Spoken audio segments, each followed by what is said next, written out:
Israeli বাহিনীর বর্বরতার মধ্যেই গাজার দিকে নির্ভীক চিত্তে এগিয়ে গিয়েছিলেন বাংলাদেশের সন্তান আন্তর্জাতিক খ্যাতিসম্পন্ন আলোকচিত্রী ডক্টর শহীদুল আলম। গাজার ক্ষুধার্ত মানুষদের কাছে খাদ্য পৌঁছাতে যে অবরোধ দিয়েছে ইসরায়েল, তা ভাঙতেই ছিল সেই সমুদ্রযাত্রা। সঙ্গী ছিলেন আরও অনেক দেশের সংবাদকর্মী, স্বাস্থ্যকর্মী আর কিছু অ্যালবাট্রোস।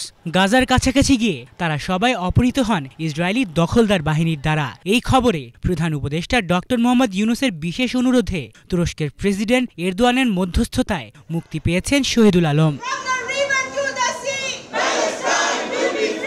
আর শনিবার দেশে ফিরেই তিনি ঘোষণা করলেন ফিলিস্তিনের পাশে থাকবেন, তাদের কষ্টের সাথেই থাকবেন তিনি। আমি মনে করি আরও হাজার এরকম ফ্লোটিলা যাওয়া দরকার, এবং যতক্ষণ না ফিলিস্তিন মুক্ত না হবে আমাদের এই সংগ্রাম চালিয়ে যেতে হবে। শহীদুল আলম বলেন, ফিলিস্তিন মুক্ত না হওয়া পর্যন্ত আমাদের সংগ্রাম চলবে। তার চোখে ক্লান্তি থাকলেও মুখে দৃঢ় সংকল্প, প্রত্যেকটা ক্ষতবিক্ষত প্রাণের জন্য এই যাত্রা অব্যাহত থাকবে। তিনি জানিয়েছেন, গাজার মানুষ এখনও ইসরায়েলিদের বর্বর নির্যাতনের শিকার হচ্ছে।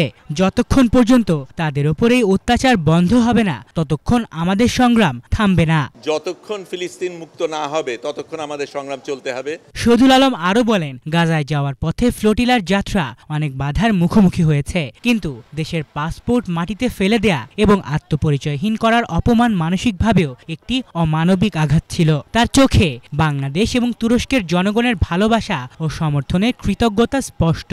এটা ঠিক, আমাদের উপর নির্যাতন গেছে, কঠিন সময় গেছে, কিন্তু গাজাবাসীদের উপর যা হয় তার তুলনায় আমাদেরটা কিচ্ছু না। সবচেয়ে বেশি অপমান বোধ হয়েছে সেটা হচ্ছে বাংলাদেশি পাসপোর্ট তারা ছুঁড়ে মাটিতে যখন ফেলেছে।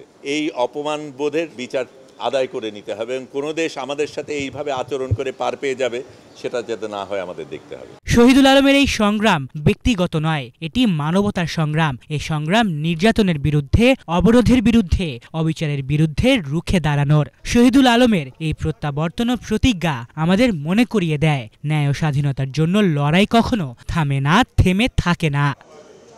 আলিফ চৌধুরী, বাংলা ভিশন।